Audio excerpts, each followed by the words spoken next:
The New Way, Episode 4. How does it work? I've attached the previous 3 episodes of The New Way in the description box below. So if you're new to the series, I highly recommend that you go back and watch those previous episodes. How does the New Way work? Well, the North American system is based on 2 main ideas.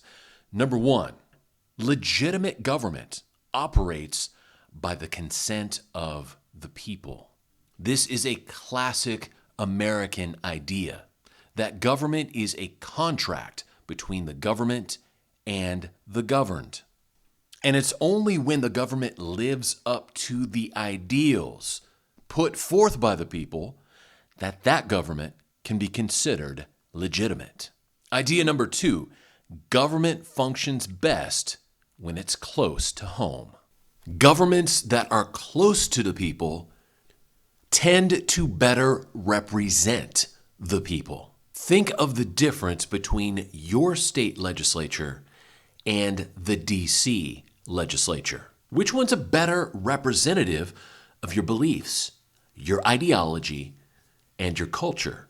I'm willing to bet about 90% of people will respond their state legislature. And the primary reason for that is your state legislature is closer to home. It is physically closer to you and therefore much more likely to be ideologically closer to you as well.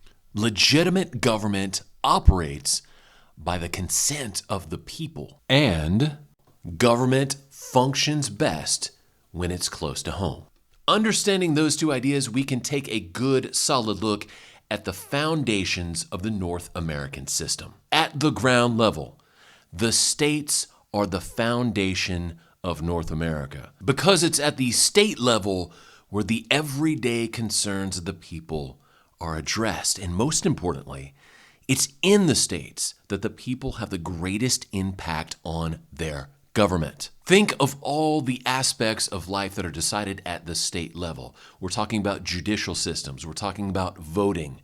We're talking about education. We're talking about important social issues like abortion, gun control, marijuana, etc., etc. All of these issues are decided at the state level. And because of this, the states are the foundation of the North American system. They're the most important component of the entire New Way. And this is one of my favorite things about the New Way, this North American system, is it retains the best parts of our current federal system. Our everyday lives, so much of it is determined at the state level. It's at the state level where we, the people, have the greatest impact on our political system. Indeed, if you are residing in a state today, you could be living in California, you could be living in New York, Texas, Alabama, wherever. Life today will be almost exactly the same inside your state as it will be in the North American system. And that's a beautiful thing because at the state level is where the people have the most control. Moving up from the states, now we get to the biggest change in our system. This is the one that's gotten a lot of people commenting on the videos so far. I'm talking about the regional republics. The regional republics are the biggest change from our current failing federal system to the North American system. They are the most noticeable and the most vital change from the old way to the new way. And of course, the regional republics are collections of states that are very similar cultures, very similar history, oftentimes also very similar economics. And what these regional republics do is draw down a lot of the power that has accumulated at the federal level. And they bring that power back under the control of the people. For example, one of the duties of the regional republic governments would be the regulation of interstate trade. Among its member states, the regional republics would regulate interstate trade. That's currently a job the federal government does. Under the New Way system, under the North American system, that responsibility would move closer to the people. It would shift downwards to the regional level. Another power that would be decentralized from the federal government would move to the regional government would be disaster response. Think of all the big natural disasters we've experienced in America just in the last couple of years. We're talking wildfires, floods, hurricanes, earthquakes. Under the North American system, the first place the states would turn to in times of disaster would be their regional governments. Why is that? Well, chances are the regional governments are going to be much closer to that affected state than Washington, D.C. is.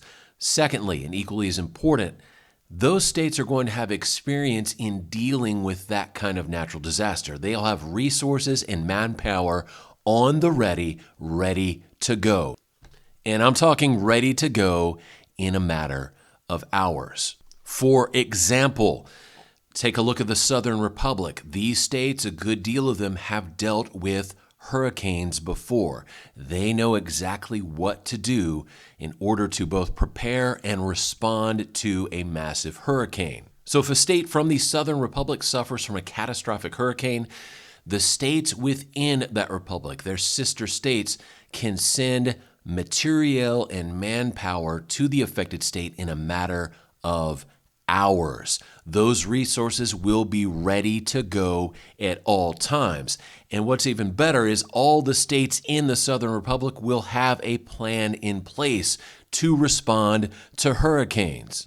So it will be a near automatic response. They won't have to wait days or weeks or even months as the people in North Carolina had to do. No, they will have resources coming to them in a matter of hours. Now, the same logic that applies to hurricanes in the South can apply to wildfires in the West. States like California, states like Hawaii, suffering from massive wildfires. The great thing is both of these states know exactly what to do to mitigate those kinds of problems. And they can send help. They can send men and materiel to one another, again, in a matter of hours. These kinds of disaster responses will be worked out inside the regional governments themselves, leaving zero guesswork at all for each of their member states' governors. That is a tremendous improvement upon our current failing federal system. What's great about regional republics is that they also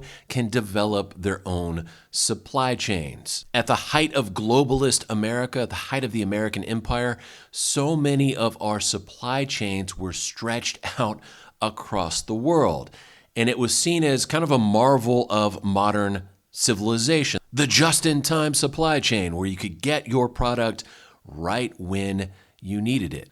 Of course, when we moved to the pandemic era, we saw that those big, bloated, massive supply chains weren't a miracle at all. They were quite the curse.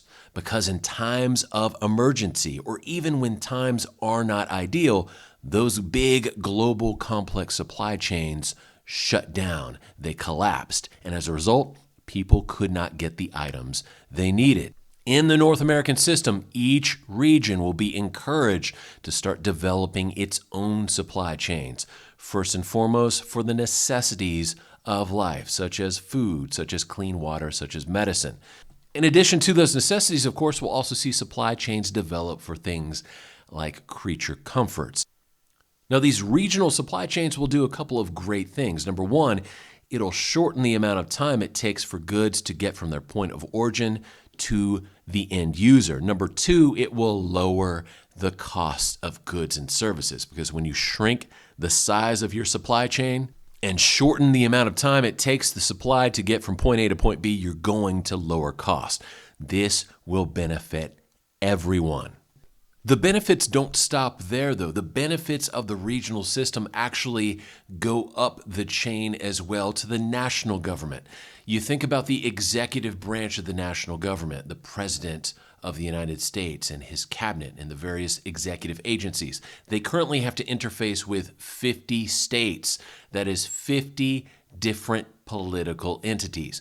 Under the regional system, the executive of the national government, the president, will only have to interface with 6 different entities. Think about this for a second. Think about this. If you're working a job and you're told, hey, you can have 50 clients or you can have 6 clients. Either way, you're getting paid the same amount. It's your choice if you want to deal with 50 customers or 6 customers, though. It's all up to you. The obvious choice is to go for 6 customers because it's much easier to deal with 6 people compared to 50. For the executive branch of the national government, for the president, it's the same logic. Dealing with 6 regions will be far easier, far simpler than dealing with 50 different states. So this regional system is of great benefit to the people of the states. It's also a tremendous benefit for the folks in the national government, especially the executive branch, because it makes their lives so much easier. Now, the final stop in our tour of North America is the national government. And this national government of North America is much more similar to the first federal government of the United States. It's similar in that the national government is very limited. It is only assigned a very few duties. Those duties include national defense, the coining of money, the regulation of inter-republic trade, creating and maintaining a balanced budget, and representing the republics on the international stage. So this national government will be very much limited compared to the federal mess we see in D.C. right now. And that's going to save the people of America so much money and so much heartache. This national government of North America will stay in its lane. It will do a few things, and it will do those few things quite well. As far as the structures themselves of the national government, it'll look very similar to the federal system we have right now. There'll still be a president. There'll still be the legislature in D.C. Both of those entities will be elected the same way they are today. But their powers over the day-to-day lives of the people of the states and the republics will be quite small.